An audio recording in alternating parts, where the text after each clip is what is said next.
From the uneasy calm settling over the U.S. banking sector to World Bank and IMF meetings in Washington.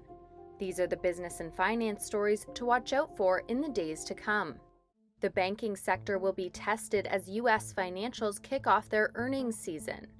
The S&P 500 Bank Index is down 18% since early March, when troubles with Silicon Valley Bank became known. JP Morgan Chase, Citigroup, and Wells Fargo report on April 14th, with Goldman Sachs, Morgan Stanley, and Bank of America due the week after. In Switzerland, Parliament will hold a special session starting Tuesday to debate government support and guarantees provided to secure UBS's takeover of Credit Suisse Group. It's expected to be heated. There are no expectations the deal will sink, but outlines of conditions may take shape. The government has had to shell out close to $280 billion of state funding and guarantees.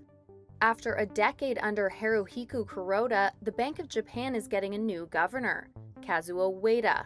Winding down the hefty stimulus of his predecessor may prove challenging for Ueda. With inflation running well above 2% and salaries showing signs of catching up, investors are asking how long crisis-sized stimulus can remain. Oil prices surged after OPEC Plus announced output cuts in early April.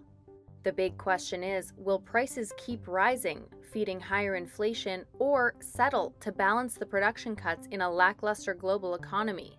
Investors are waiting on U.S. inflation data on April 12th to see if price rises have slowed enough to quell central banks' appetite for further rate rises.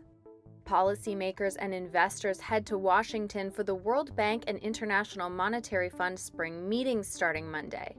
High inflation and financial stability are top concerns. It will be the first meeting for Ajay Banga, the U.S. nominee to run the World Bank and sole contender for the job.